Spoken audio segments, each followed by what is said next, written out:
Welcome to the CrossFit Max podcast. What is going on, beautiful people, and thank you for tuning in.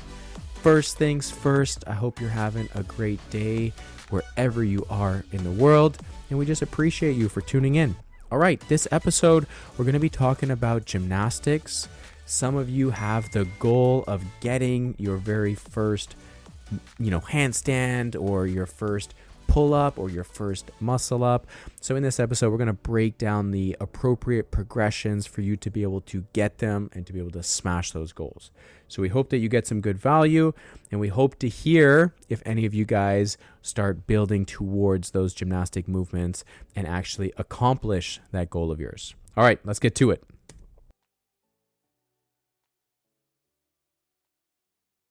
3, 2, 1. What is going on, everybody? Twice in 1 week, babe. Well, they don't know that, Suze. The listeners don't know. Explain to them. Well, it's Friday. It's Friday. And we recorded together on Tuesday this week for Yeah. Wednesday's episode. And now 2 days later, we're recording the podcast again. Why are we doing that? Because you're leaving. Where am I going? You're leaving me. I'm leaving you.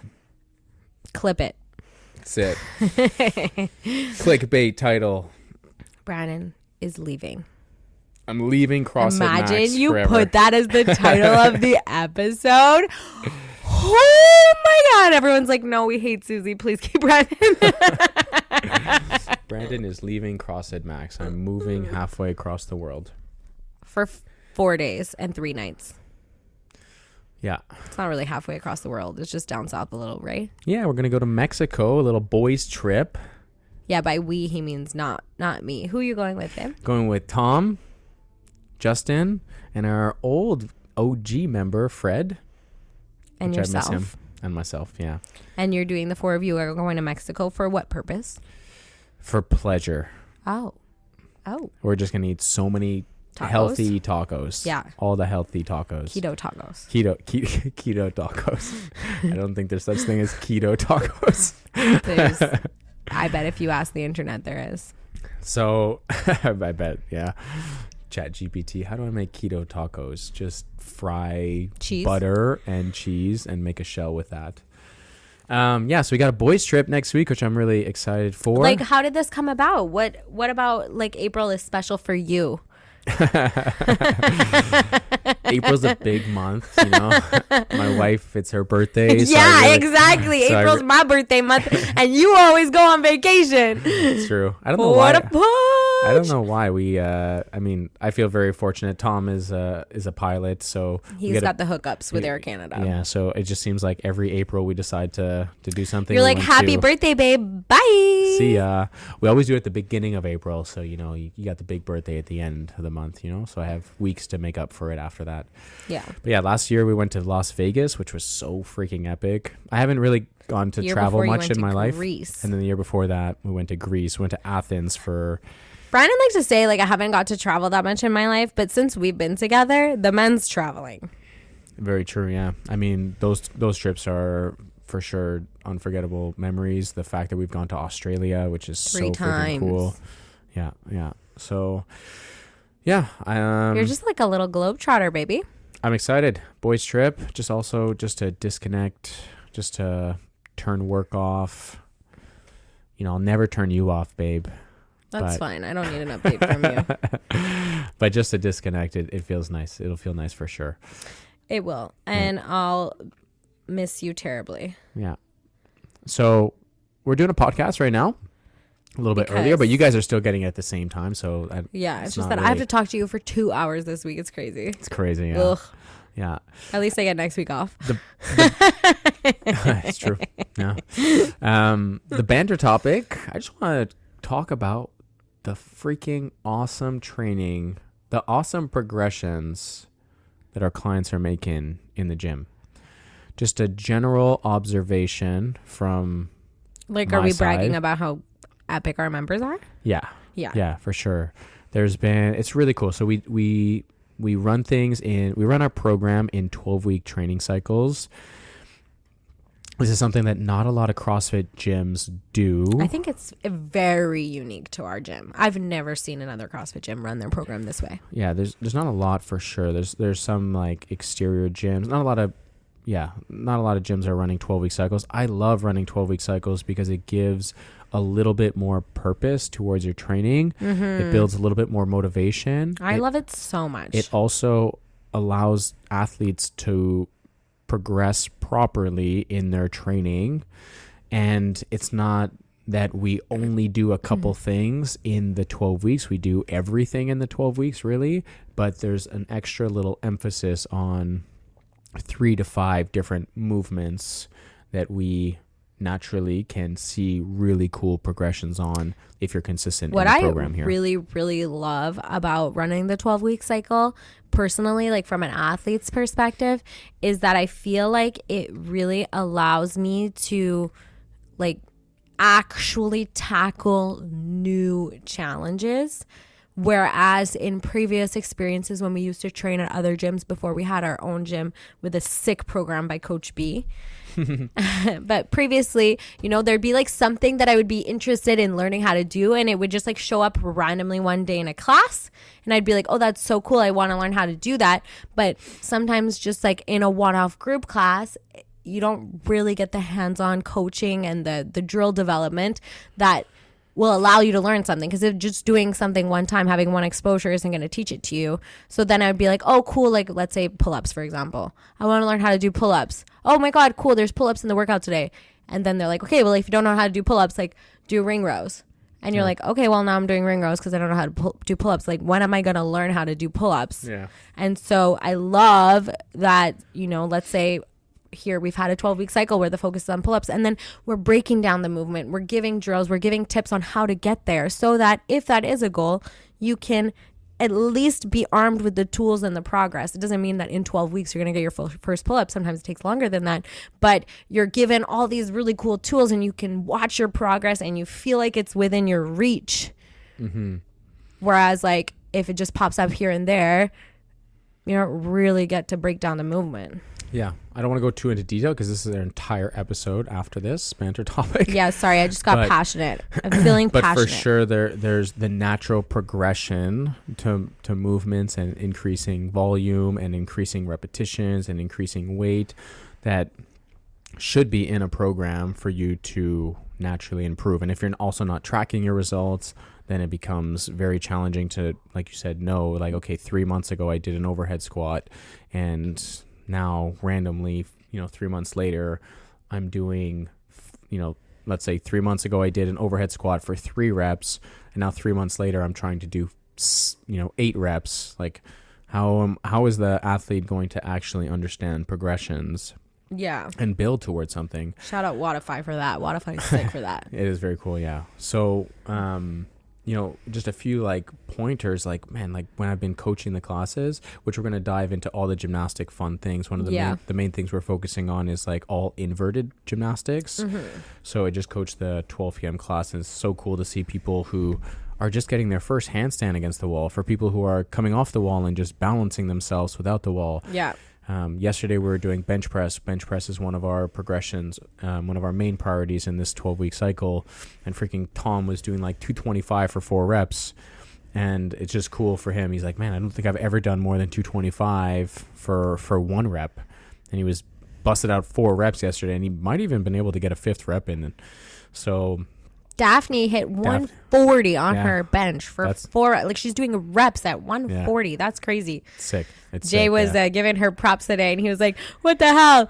You mentioned more than me, girl. Yeah, it's cool. I love it. Yeah, so people, you just see the natural strength. We're working on overhead squats in this 12-week cycle. So it's cool to see people like learning that new movement. It's a movement we're kind of slowly introducing into our program here. So it's kind of cool for people to start to understand the mechanics and the midline control of holding a barbell overhead and being able to squat with it at the same time. Yeah. Back squats as well. We did a 12-week cycle on back squats. Yeah. Where we did just before this 12-week cycle, and then we've carried it over into this cycle as well.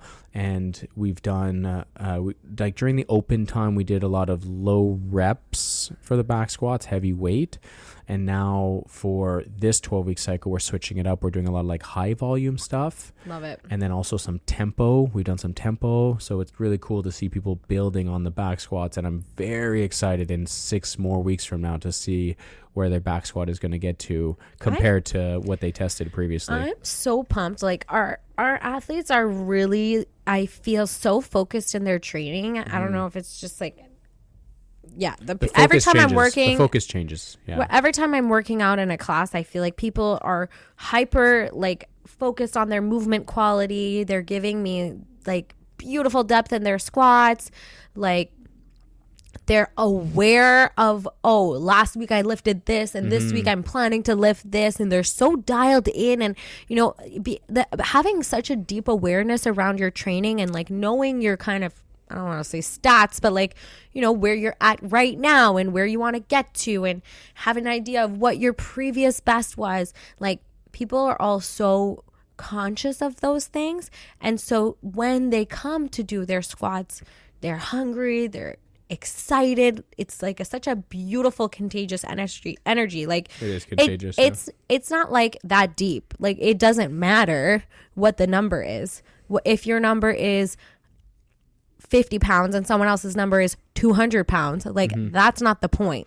The point and the value in it is very cool of having, people in the classes are like talking to each other. Oh, what are you planning to lift today? Oh, you could definitely do that. Oh, I think you could add a 2.5 on your, it's just like so exciting to see. And I think like coming off of the hype of the open, I feel like I'm noticing that everyone in the classes seems like dialed in. We have a lot of people locking in their memberships for 12 months, for 6 months. Like, people are like ready to go, and I feel like energized by it. Yeah, it's very cool. Just having that plan in place. Having that plan in place really just elevates it to the next level, and it's really cool. Most people just walk in. Most people just walk into the gym and just do whatever's on the board, and they track the results and stuff. But just having, like, creating that path for them, and then seeing them being like, oh, wow, I hit a PR today. Oh, wow, I hit a PR today. Yeah. And I'm like, that's freaking cool. And we're not even in the full 12 weeks yet. We're only halfway into the training cycle. So we're wrapping up week 6 out of 12. Sick. And I'm like, God damn, people are getting freaking strong. People are doing things that they've never done before. Yeah. It is very cool. People are killing it. People are staying after, working on things. People are posting on their social media, like, this is a goal I'm working towards. And like, as you guys know from me and Brandon in the past, like, there is nothing that gets me more excited than somebody saying it with their chest and putting it into the universe and saying, like, this is what I want, and these are the steps I'm taking to get it. And maybe the achievement of a goal is not linear, but it's very brave. It's never going to be that. It's going to be ups and downs, up and downs. It's so freaking brave. Like, shout out Nikki, for example. It's so brave to post on your Instagram being like, I'm gonna get my bar muscle up. And she's been working on drills, and she's been staying after class, and like, I'm so pumped for her, and that when she gets it, it's gonna be such a sweet moment. Yeah, we got to see it with Alexa and Farida during the quarterfinals. Like, killing those moments are so emotional. Like, it's very cool. Know. And yeah, I forget what I was gonna say here, but our members are epic. Our members are freaking crushing it. A lot of people are doing like the Go WOD mobility stuff now. Yes. So after class, they're spending time on like their mobility, especially athletes that had like limitations on like the overhead lunge in the open. They're like, I don't want that to happen again, right? So they're working on that. Yeah. A few things like I'm going to be working on is I'm going to be doing what we call Coach's Corner, which I've started with a few athletes already. I'm going to try to release this out to the community, but it's just going to be, in our previous podcast, we talked about creating like an actual goal setting meeting and figuring out what's the structure for me to get to, where I am to where I want to be. Right. I'm going to be offering that to the community really, really soon. I've done a few sessions with people already, and they have been awesome. Just like to sit down and pick up someone's brain. What is it exactly? Like, it's a sit down with you, like a one-on-one? One-on-one. Just be like, hey, like, what are your goals? And like get ultra specific with those goals. And then like, what are your objectives? And then how do we get you to your goals? What are the things you have to do? Like, it's one thing to be like, well, I want to get a pull-up, or I want to work on mobility. It's like, okay, so you're going to do Go WOD mobility twice per week. Which days can you do Go WOD mobility after your workout or on a rest day? Like, lock those days in. You got to do twice per week. Okay. oh, you want to run, you want to go do the Toronto partner High Rocks event. Okay. This is what you got to do. You got to make sure you're doing at least 1 to 2 High Rocks group classes each week. You got to pick up at least 1 to 2 runs per week, right? And you got to fill in your space with CrossFit trainings here, whatever that is, right? So based on our previous podcast, it was kind of nice to have those conversations with a few members, and I'm going to open it up to our community. There's only so much time I have per week, so I'm gonna just try to open up some slots and then sprinkle them out to our community, and it's just an extra thing I want to give out to them so that they can actually for free. So they can just give. Wanted to say that so that people realize this is not a sales pitch; it's for free. Yeah. If you are a member of our gym. Yeah, for free, but like, with purpose. With purpose, yeah. It's not like, oh, I'm just kind of lost. It's like, no, like you got to figure out your own goals, and then from here, it's my job to help you make a plan. Make a plan, exactly. Love it. So, yeah, a little bit of a long banter topic, but freak, I'm so pumped about our community. The 12 o'clock class was awesome. We worked out together at 9 o'clock. Mama Miller came in for 11 a.m. PT, which I freaking love her, and I'm so happy that she's back. His first personal really training. Jealous. First personal training I've done with her since January. Because she was in Australia, not because she was slacking. She's killing it. She's marathon training. By the way, in our previous... This is my mom, by the way, guys. We're talking about my mom. Yeah. And in our previous podcast, we talked about her. And she came in today because she listened to our podcast this morning. And she said she has never run a marathon. So this will be her first marathon she's going to run. Shut a front door. I thought she had. I know she's done halves, but wow, okay. It's her first marathon, and she's... We won't say her age on the podcast. Well, you did it. 67, guys. 67. It's so impressive. She's going to run her first marathon at 67. Yeah. So shut it with the excuses, folks. Anything is possible. Yeah, when people We're are like aging backwards around here. When people are like 45 years old and they're like, oh, I've reached my peak. Like, I'm never gonna XYZ. I'm like, why would you say that? Like, what the hell? You're 40. Well, what are we talking about? You're 40, 50 years old. Like, you just have so much. 67's the new 20. So whatever. Go Mama Miller. So yeah, she has like 6 weeks left. My parents left. are aging backwards and I love it. She has 6 weeks left until her first marathon. So it's just, we have to go. Yeah, we have to be there. The training for her is dialed in. She's been focused on the running like crazy. But anyways, the community members are everyone's killing it, and I'm pumped, and I'm excited for. We have currently the most members we've ever had, huh? Yep, it's pretty cool. We're only on the way up here.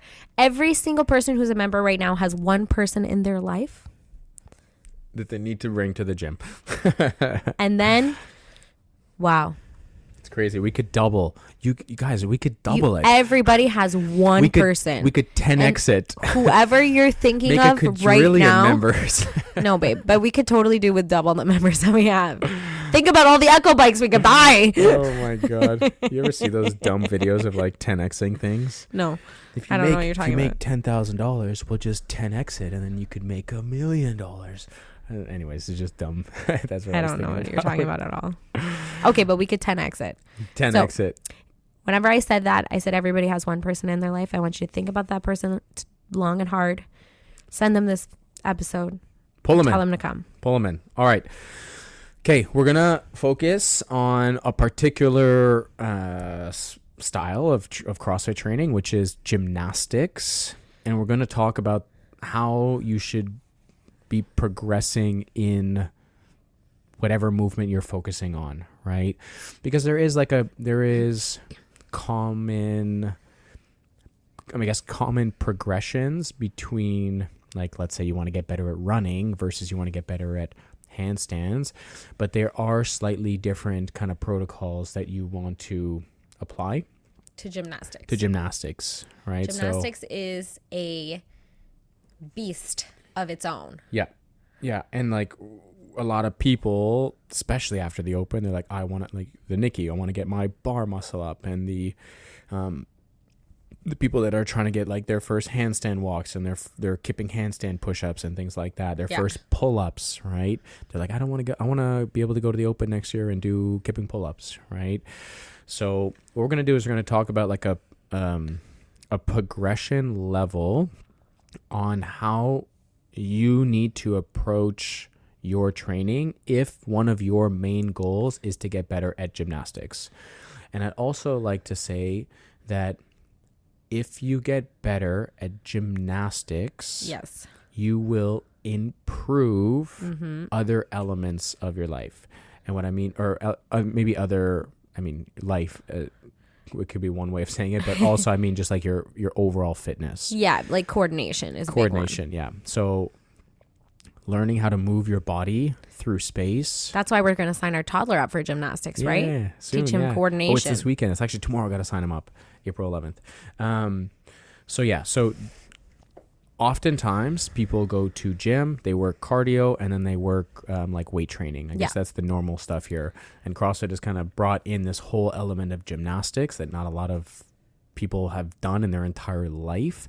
And it is cool. Like I just coached the 12 p.m. class. Many people have been working on the handstand stuff. And I had 4 athletes do their very first handstand today, which is so freaking cool. Because if you think about the amount of maybe decades or years in their life that since they've done any sort of like upside down stuff. Yeah, that stops pretty early. Stops very early. So you're like, you're someone who's 30, 40, 50 years old, and you're like, I'm going to do what? I'm going to kick up against the wall and do a handstand. I'm pretty good on my 2 feet here. Yeah. And then you do it, and then the smile of exhilarating. When you get someone into an inverted position against the wall, into a handstand, the smile that they make when they come down from that position is always so freaking priceless. And I'll use, we had Edward and Emma, who's one of our newer members, and Mom and son. And like Emma was like super nervous, got down, and like I kind of helped her get up on the wall. And when she came down, like she was able to stabilize herself when she was in up. A handstand when she was up, and then when she came back down, she had like the biggest smile on her face. Like so cool. Like those little moments are so freaking cool. Love it.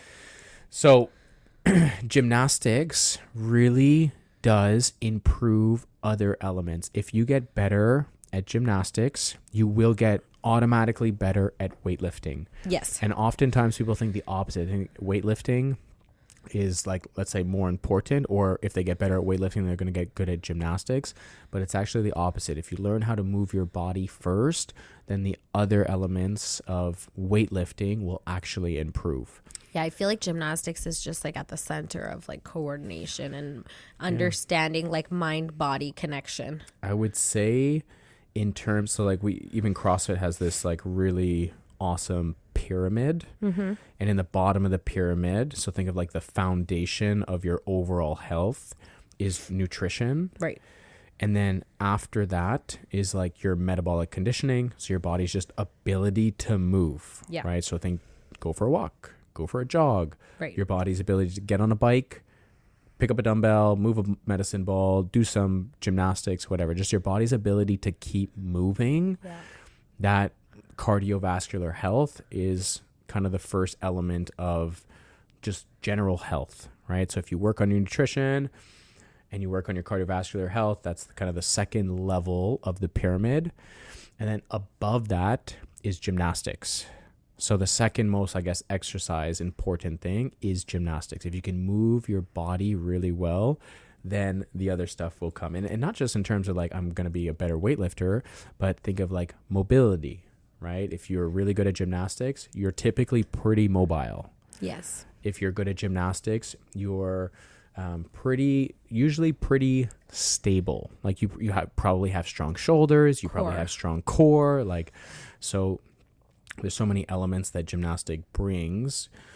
And then above gymnastics is weightlifting. And then above weightlifting is sport. So think of like soccer or hockey and things like that. So that's kind of like the pyramid of general health. And I've always really loved that because at the bottom you have nutrition because that is the foundation of your health. Above that you have cardiovascular health, so metabolic conditioning. Then you have gymnastics, so your body's ability to move your own body. And then you have weightlifting, and then you have sport. So, if you're anything below the pyramid is going to be affected by above. All that to be said, gymnastics is important here, and that's what we're going to be talking about. Love it. All right. So the first thing you have to do when you're learning gymnastics is you really have to learn and build a solid foundation. Right. It's the most important thing. It's the boring, necessary part. It's the boring, necessary part. And this is why in like skill sessions like today, we're doing some handstand walking or some handstand holding or some sort of like shoulder tap variation, right, followed by a hollow hold, right, or followed by an arch hold. So in gymnastics, there's two main movements, and it's the hollow and it's the arch. Right. Those two core exercises are ultra important because they bring almost all the gymnastic elements together here, right? You're always going to do a hollow or an arch position in gymnastics. So that is the foundation. The other part of building that foundation is building upper body strength. So a lot of times people see kipping variations and right, they just want to be able to do like the kipping fast dynamic stuff. Cool. Looks cool. But you need to build the strict strength before making those progressions. So like strict pull-ups. Yeah. Strict handstand push-ups. Strict knee raises or leg raises. Right? Before going into like a ton of like toes to bar. Dips. Right? So box dips or bar dips if you have a bar at your gym. Right. Then ring dips, right? So you need to have a foundation of really good core strength, and also by learning the hollow and arch position, you're also learning a lot about your body's positioning. And then you also got to build the strength in your upper body to support the demand of the gymnastics. Right. So that is number one. Now, how do you actually apply this to your training? Most people probably listening are like, I have this movement that I would really like to get. And they're probably thinking of a kipping movement. Yeah. Right. They're probably thinking of the kipping bar muscle up or the kipping ring muscle up or the kipping handstand push up or pull up or toes to bar, things like that. Right. So what you need to make sure you do is you need to build the upper body strength, and you need to have a protocol in your plan that is building that strict strength. And I'm not going to be the person that tells you that, hey, if you don't have a kipping pull up, if you don't have a strict pull up, you can't do a kipping pull up. Because I find there is a little bit of truth to this and nuance, but I do believe that the athlete can still get on the bar and still practice the beat swings and the momentum, while also at the same time building the strength, the strict strength. Yeah. So whatever said movement is, you need to also work the strength element. So if you're always getting into your gymnastic practice, let's say whether that's before class or after class, and you're only practicing the kipping variation, then you're putting yourself in a bad position. You need to have a protocol in your training program where you're also working the strict strength. So let's say muscle up, because that's a movement that a lot of people like strive to get. You need to do strict pull-ups. Right. And if you can, weighted strict pull-ups. Yeah. You need to build the strength in your upper body to be able to pull your body over the bar.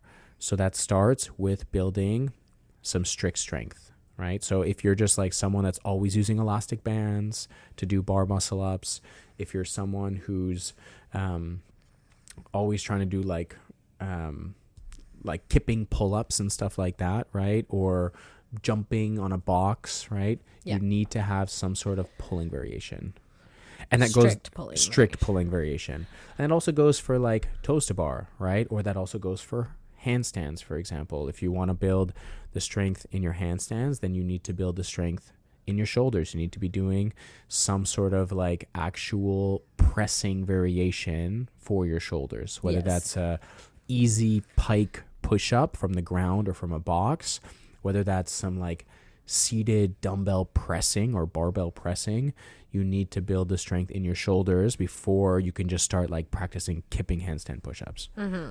For sure.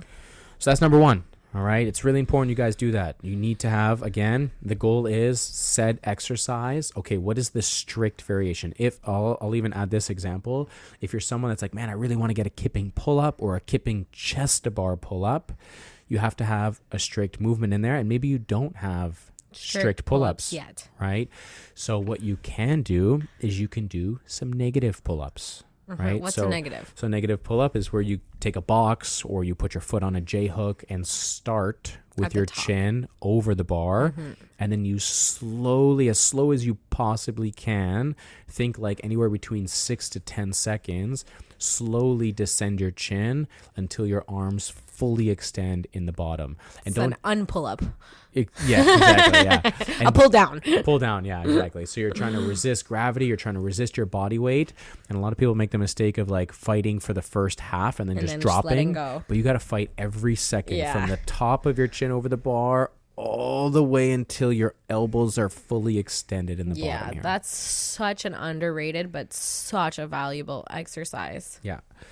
So whatever you're doing in your gymnastics, add a strict variation to it. If you're not sure, ask a coach, Google it, YouTube it, whatever the heck that is. You have to have some strict variation. So if you're an athlete listening to this, you're like, shit, I've always been doing kipping. That's great. Keep doing that stuff. Yeah, that's still awesome. Still add this in here. All Beautiful. Right? What else do we need to be doing here? The second thing that I would add to this is like now we're starting to get into more like the dynamic control of movement, right? So like building the strict strength, understanding the hollow holds, the arch holds, things like that. You're building that strength. There is an element of like the dynamic control that now we're going to start to add some movement with control, right? So not just like get on the pull-up bar and doing a bunch of sloppy movements, right? Like get really good at doing, let's say, again, example, pull-ups or anything like on the pull-up bar, like get really good at doing scap pull-ups. So like really understanding how your shoulder blades need to engage when you're hanging from a pull-up bar. Yeah. Understand how to do active beat swings, right? Like so going super nice, tight. Really, really tight beat legs swings. Glued together, midline active, lats active, beat swings. Like when you're on the ground and you're doing a hollow and arch position, you're like, damn, this is freaking hard. My core is shaking. But oftentimes when you get on the bar, we're like, oh, it's just my arms that are hurting, right? But it's like, whoa, hold on a second. Like your feet are 6 inches apart from each other. Like pull those toes together, right? Yeah. You should feel that similar sensation as you do when you're lying on the floor. Yeah, like let's tuck in your pelvis here. Right. Let's feel your pelvis kind of rotate inward so that we're engaging our core properly. Yep. Right? So we're starting to add the dynamic stuff.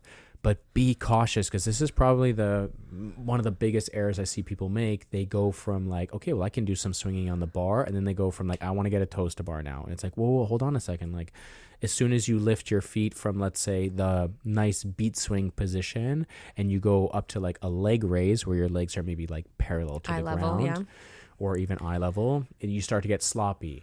Right, your timing of the hollow and arch position is now completely off because you want to try to get your feet higher, right?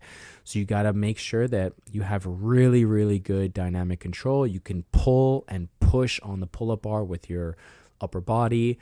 You have like really good support in the handstand position. You can slowly bring your head down to the ground. You can do negative handstands, right? You have control over your body in a slightly dynamic way. So that would be like the second level of like progressing into your gymnastics. So if you're someone that's like, man, I got like chest to bar pull-ups, but you know, your chest to bars aren't amazing. Like you don't feel ultra secure on them. Like you can do like 5 to 10 in a row, but it's like, now I just want to get the bar muscle ups. It's like, wait, hold on a second. When you do your chest to bars, like your feet kind of split apart.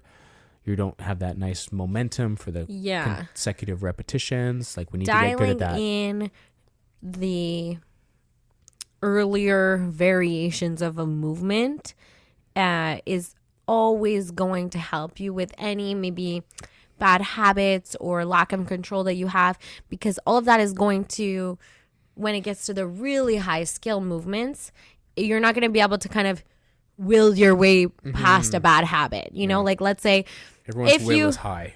if you're sort of good at kipping pull-ups and you've been practicing them for a while, but you know, like everyone can always use improvement, but you know, something like that, and you're working on the chest to bar, let's say, but you know, your kipping pull-ups are a little bit sloppy. Yeah. Well, what you can kind of get away with, let's say, on a kipping pull-up to be successful in getting your chin over the bar isn't going to let you get away with it when you're trying to get your chest to the bar.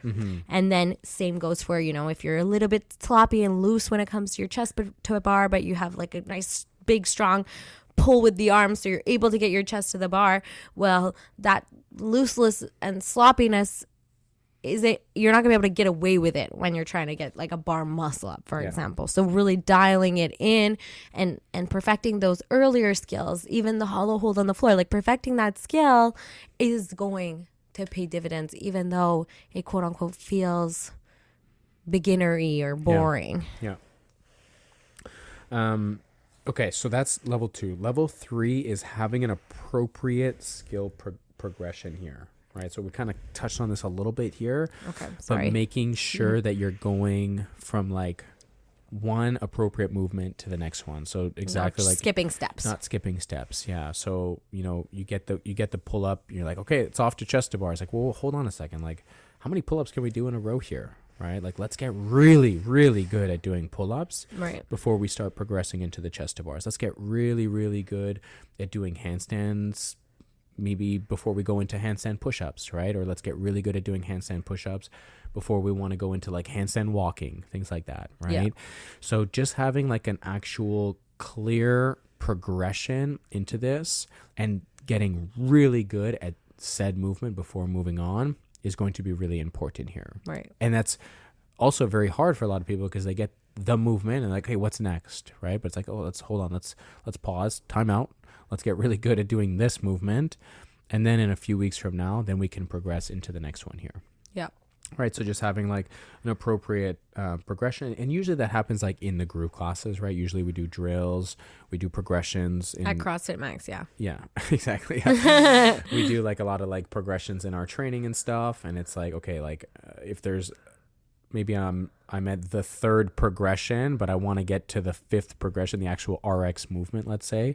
We'll like get good at doing 3, then move on to the 4th progression before you get to the 5th progression. Right. Don't skip those steps here. Right. Right. And then always go back. Strict work. You still got to always have that same strict foundation of overall upper body strength here. Yeah, like I think doesn't matter how advanced of an athlete you are, going back to the foundations and the basic movements and really perfecting and dialing those movements in is always going to be high value.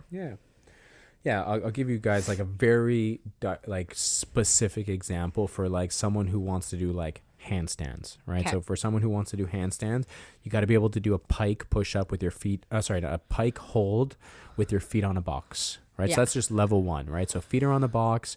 You get into a nice pike position. Your hips are stacked over your shoulders. Okay, you can do that. You can hold that for 20 seconds, 30 seconds at least. Okay, then the next variation is like, okay, can we do a wall walk? Can we face the wall and be able to walk our hands while our weight is supported into the wall? Because remember, when we're doing a wall walk, our hands are, supporting our body weight, but our actual weight is leaning into the wall. Right. So this is a much more safe progression versus if you're kicking like head away from the wall, then you have to now fully support your body in your arms. Yeah. So doing a wall walk and then doing being able to get into almost a full wall walk. Right. So you should be able to almost fully get your, let's say, nose or your face really close to the wall and be able to hold that for a good 10-ish seconds here roughly. Yeah. Right. The next thing after that progression would be to be able to do some shoulder taps, right? So you're still kind of facing the wall. You're able to now lift one hand here, right? Shifting your body weight. You're learning how to go side to side here, right? So that's the next progression. From there, okay, now let's get you, can you go into a like a kick up against the wall and face away from the wall, right? And then can you do those said progressions? Can you kick up? Can you hold for 10 to 20 seconds without feeling like you're dying, right? And then kick down. Okay, I'm in pretty good control when I'm in that position. My feet are together. I'm pressing into my arms. Okay, so the next thing is now I'm going to practice shifting my body weight, maybe lifting my hands from side to side. Okay, great. You've progressed from there. The next one from that would be coming into free space. So taking the training wheels off, let's get you into this free space here, and let's get you just practicing handstands without any support here, right? Maybe start with a partner, someone maybe holding your leg to help support, And there's a lot of people that from the wall to this point struggle because they're just scared, right? So just having a buddy to hold your legs. It's a big difference in experience. Yeah.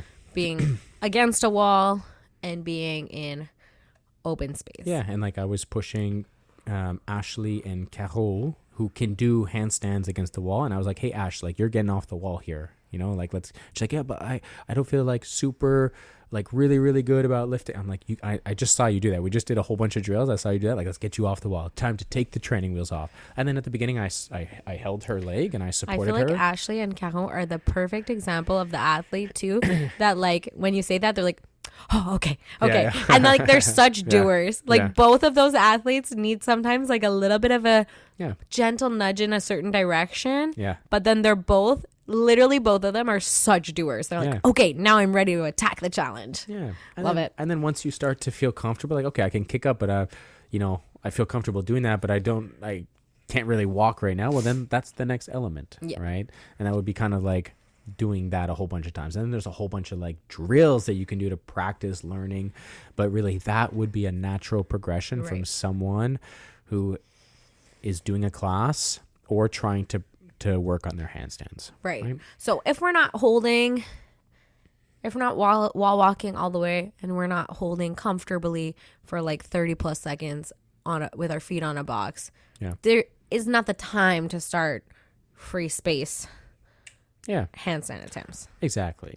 Yeah. I mean, if you're scared to put your feet on a box and lift your hips up in the air, then definitely we're not going to go into this free space and just be like, all right, let's do handstand walks. It's like there's not just physical progressions, but there's also the mental progressions that need to go through. And again, going to I feel like mental progressions are a huge part of gymnastics, actually. For sure. And Daphne touched on that in her 9 a.m. class. Is like there is a mental element towards that, right? And for Ashley, it was that. It was like, hey, I'm just going to support you for Carol as well. She was like, I'm not really sure. I'm going to kick really hard. So I just held her leg up there. And then she was like rock solid when she was in that position. For Ashley, she was working on hand placement and understanding like where the position of her neck goes and things like that. But those are all things that she's learning now, getting upside down. So I held both of their legs up at the same time. I'm just getting different times here. And then they worked on that. Right. And so fun. And so anyways, having like an actual progression is super important, and try not to skip steps. All right. Okay. Level 4, I guess we'll talk about how to get your gymnastics here. And this might surprise people. We love a surprise. And that is volume before intensity. Interesting. You need to do a lot of repetitions. You need to do a lot of practice before trying to make the next progression super intense for you, right? So like I said, if you can't hold yourself up against the wall for like 20-ish seconds, then we're not going to make it. We're not going to take you and put you in this free space and be like, let's try to walk on your hands right now. You're going to be like, but coach, like holding up against the wall for like 5 seconds, my arms are shaking and I want to kick down. I'm having a hard time. Yeah. So that would not be an appropriate progression, right? So volume is important, guys. Practice. It's the same for not just anything you do in fitness, but for anything you do in life. The more repetitions you do at easier variations. Easier variations. Yeah, that's a good way of saying it. Easier variations, the better you are going to, or the quicker you're going to be able to progress. A lot of times, like I said, people want the intensity thing. They really want to just like progress 3 levels ahead, right? I want to go from the wall walk position to like walking on my hands. Like, whoa, hold on, there's so many different variations before we get there, right? That we have to practice. So you need to put a lot of time under tension. You need to get either on the pull-up bar or inverted or whatever the gymnastic movement you're working on is.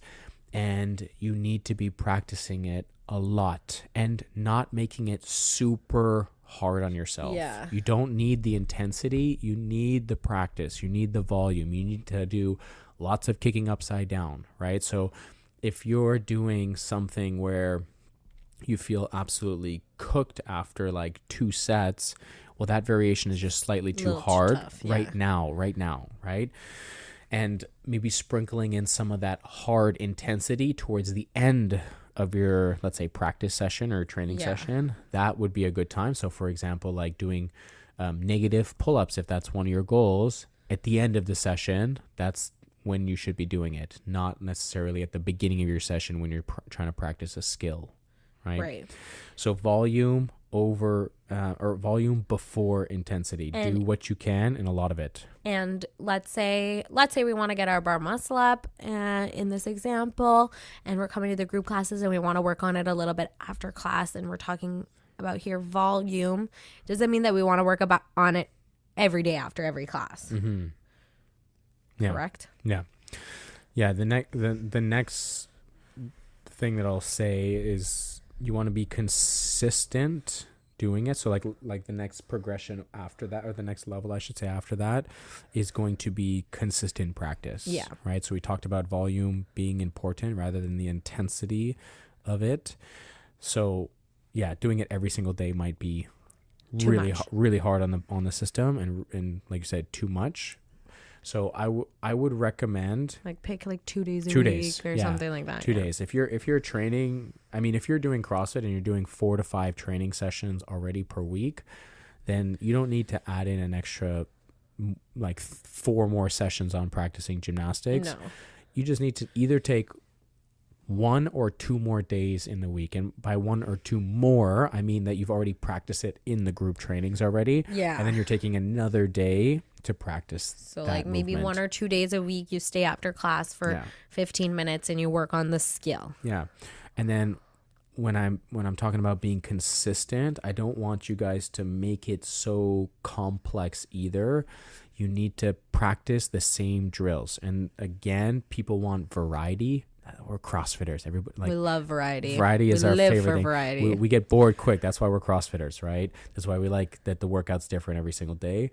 But for gymnastics, you can't make it complex. You need to keep it consistent, and you need to simplify it, and you need to do the same drills over and over and over and over again, right? So for example, what I see very often a mistake is people will go from, okay, let's say this is my 3rd progression. Okay, next week I'm going to 4th progression. Whoa, hold on.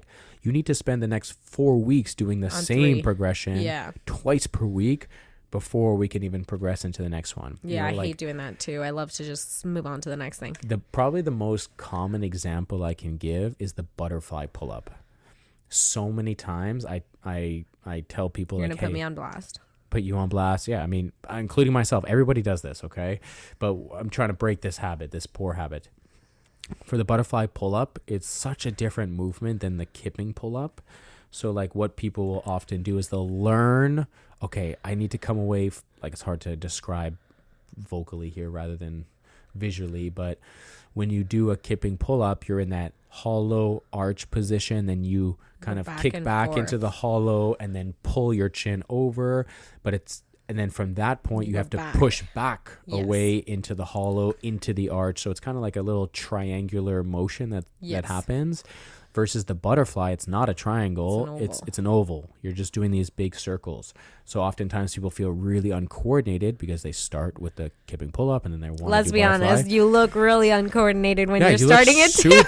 You look super uncomfortable. There's nothing more embarrassing than learning butterfly because you just look like a fish out of water. Yeah, for sure. Yeah, and because your body is so in the most affectionate, loving way, because I am there with you. Yeah, for sure. I mean, if you look at I think Daphne is a good example of this. She's recorded so many of her videos. If you look at her butterfly pull-ups from a year, maybe 2 years ago compared to now, it's really cool to see that progression, right? Absolutely. I don't know if you documented this much. I have some real embarrassing videos.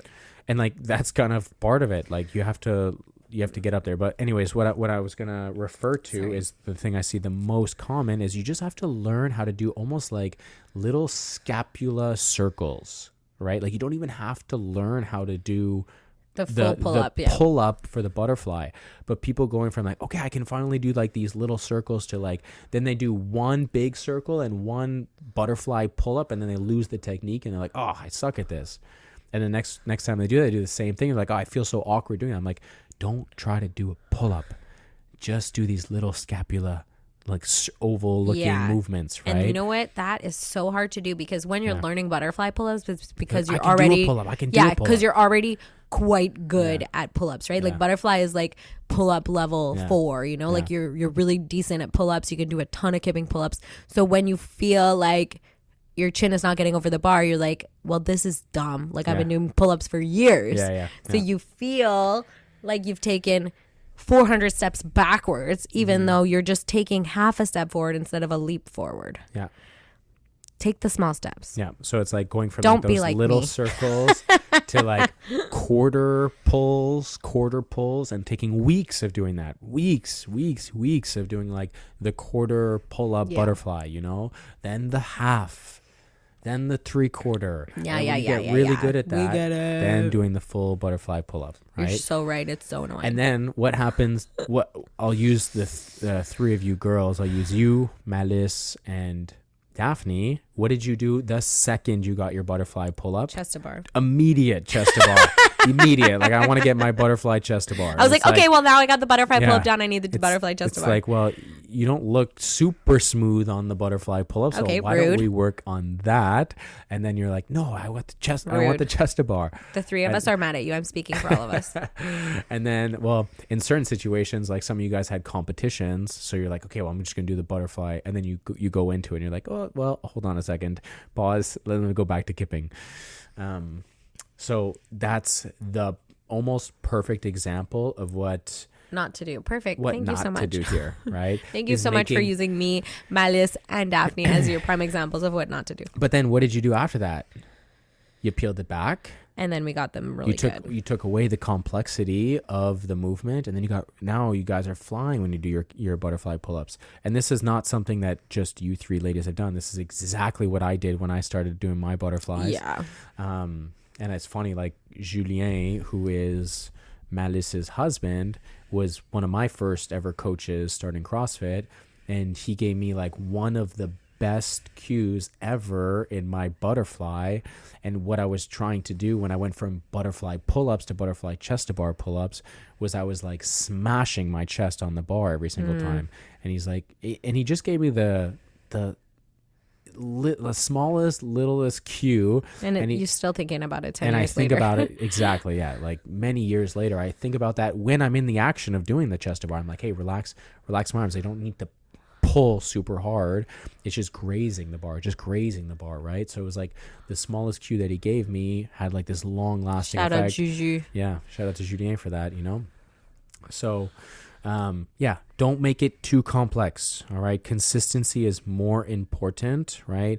Putting in at least one more session in the week, maybe if you have the time or you even have the drive, like your main goal is to get this movement and you're hungry to get it, then 2 sessions, right? A lot of you girls who are doing like the bar muscle up stuff, the ring muscle up, you guys are practicing 2-3 times a week.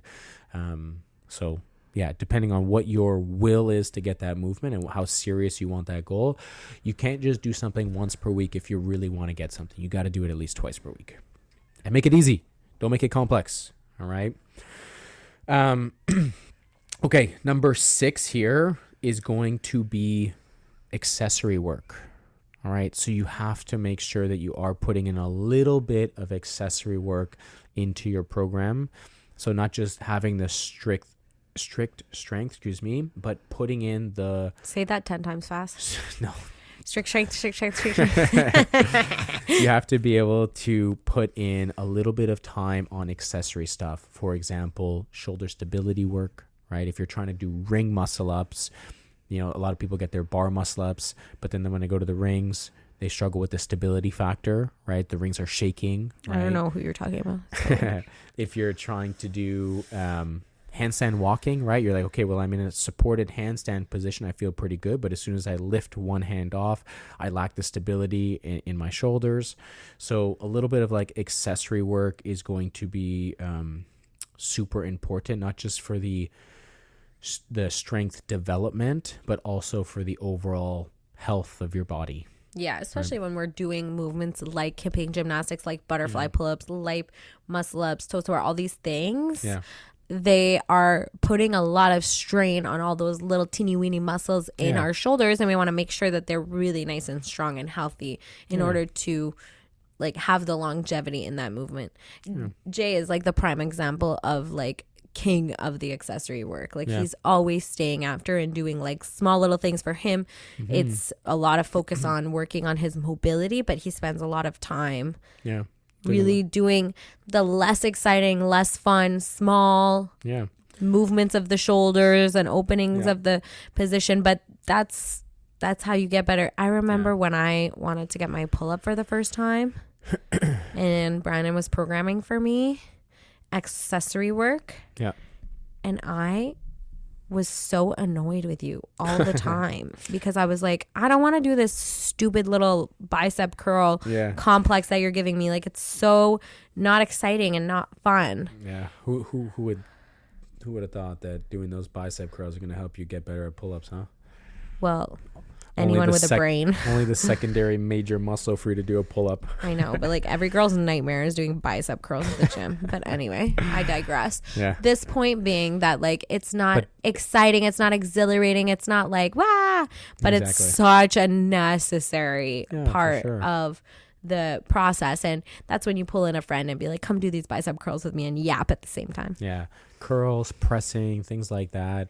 It's like for example, you want to get better at handstands. Well, okay. Or you want to get a handstand walk, even more specifically. Okay, well, sit down on a bench, sit your butt down, grab 2 dumbbells, and press 1 dumbbell at a time.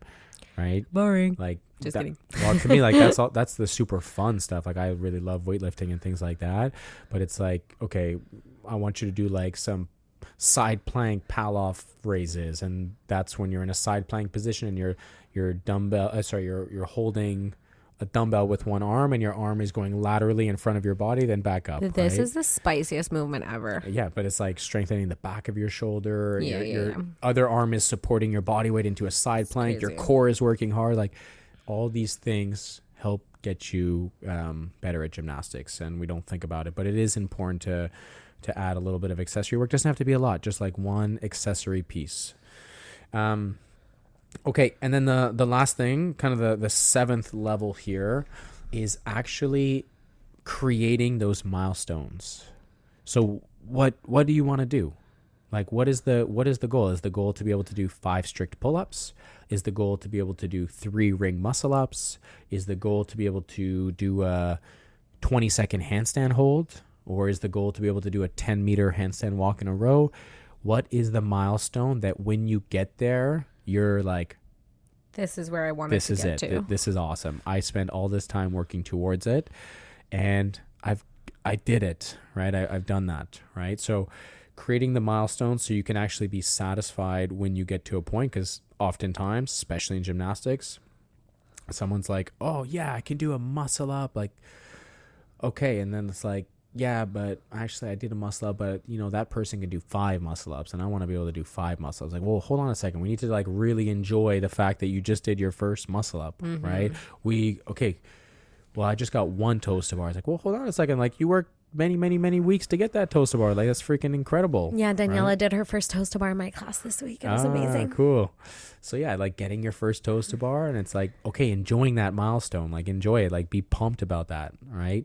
But having those clear things of like, okay, what do I actually want to do, and like, how am I going to get there, right? Like those milestones are important, and then celebrate them, and then create new milestones. Okay, awesome. I got 3 kipping pull-ups in a row right now, right? How cool it'd be if I could do like 10 in a row. Like, create those milestones and work towards them. Love it.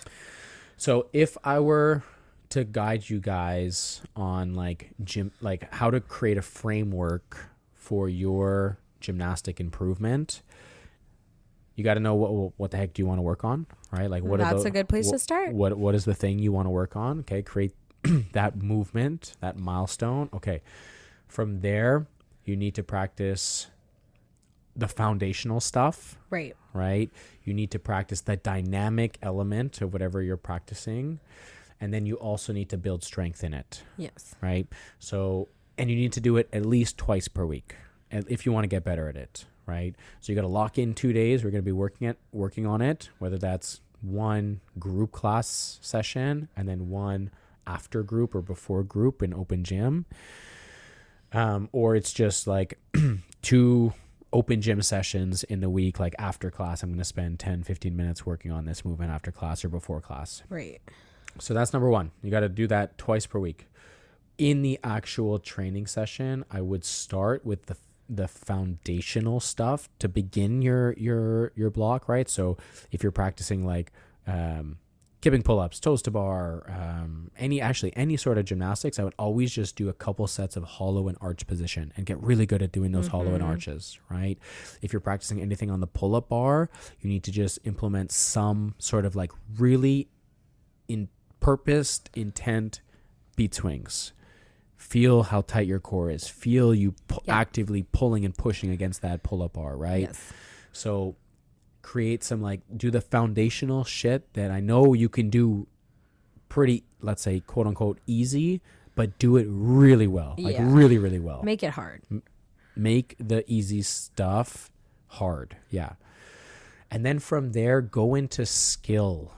Go into whatever the progression you're at, do that, make it easy, and do a lot of it, right? So if you're like working on getting your first handstand, right, then get on a box, do pike holds on a box first, do wall walks, whatever wherever the progression is for you, do it, do 3 to 4 sets of it at a time that you can repeat that effort and get really good at doing that. And if it's for 10 seconds, awesome, right? You do that movement and then you progress.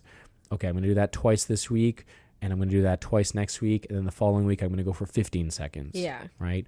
And then eventually progress that way.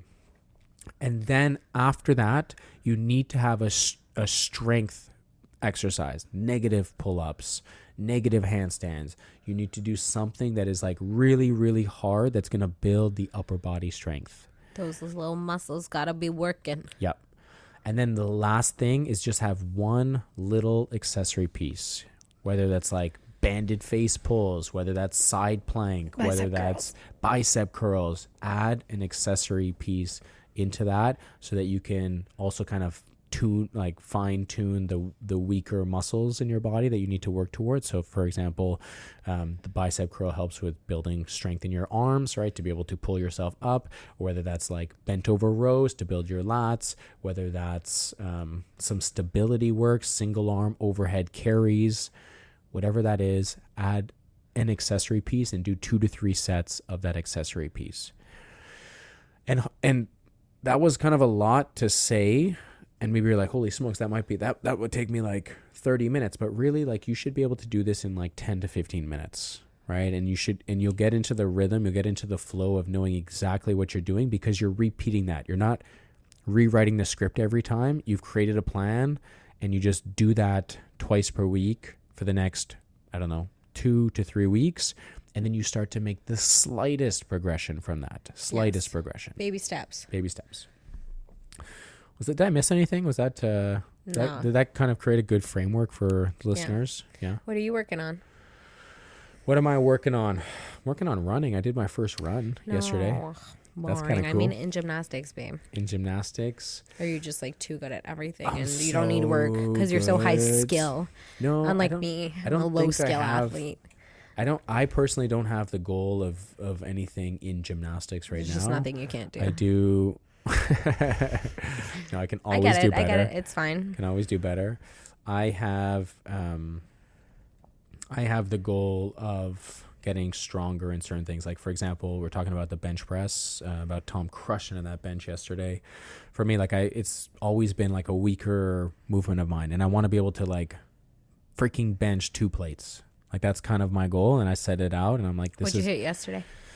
I did 205 for 4. That's and then on great. my last set, I tried to go for 215 and I got 2.5 reps. Beautiful. Beautiful. Love it. So my goal is to be able to like, Not far off. I can comfortably do 225. Like that's one of my main goals. Is to be like Tom. To be like Tom. Yeah, I got it. Just want to be a cool pilot Tom, you know? But yeah, so that's kind of like we already have one Tommy in our family. This is pilot Tom. Pilot Tom. Yeah, if our 2-year-old was benching 225, we'd have drinking creatine in those you know what? those milk bottles just growing like up. An aside though, Yeah. I think it's just a testament to like how much of gym rats we are that my son in the morning when I open the cupboard, he'll be like, Mama, creatine? Because he sees the creatine bottle and he knows what it is because he puts it in my water for me every morning.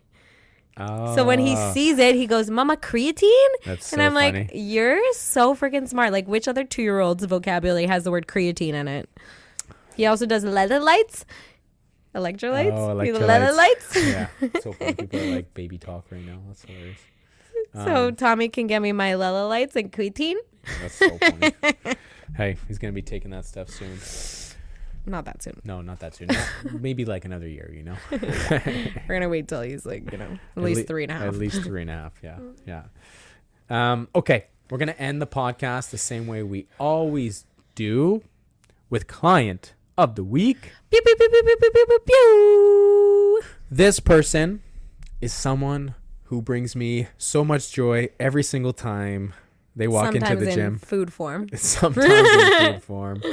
No, but honestly, this person brings an energy that is unmatched. very special. Yeah. She brings in just a lot of positivity towards not just herself, but towards like other people in the class. She's such a generous, kind person. She's ultra friendly, ultra fun to be around. Anyways, that client is Nanou. Woo! So Nanou, Nanou is, I guess, a relatively newer. She's been here for a good 3-4 months now, maybe 4 months. Damn, I time would flies, say. eh? Right before Christmas, I believe. Maybe after Christmas. I'm not quite sure, but anyway, she's always someone who is laughing, giggling, pushing people to do better. You know, like even like Jenna and her were working on their first handstand holds today, and they were just like, she was just bringing such a positive energy towards Jenna and Jenna towards her. So Nanou, thank you for bringing that contagious, welcoming, positive energy towards people. She's like the epitome of what we strive for in a member. Her and Ocean are always just like bringing fun energy towards each other, and it's kind of cool because Ocean invited her over, and Nanou kind of like thanked me. She's like, wow, it's so cool. Like, I just came to your gym to work on my fitness, but here I am making friends at the same time. So I love when our members hang out outside the gym and develop these like epic friendships. Yeah. Like nothing warms my heart more than that. Yeah. So thank you, Nanou. Thank you guys for listening. Hopefully you got some good value. Hopefully you got some solid progressions in the works for your gymnastics, and we'll catch you in the next one. See ya. Bye.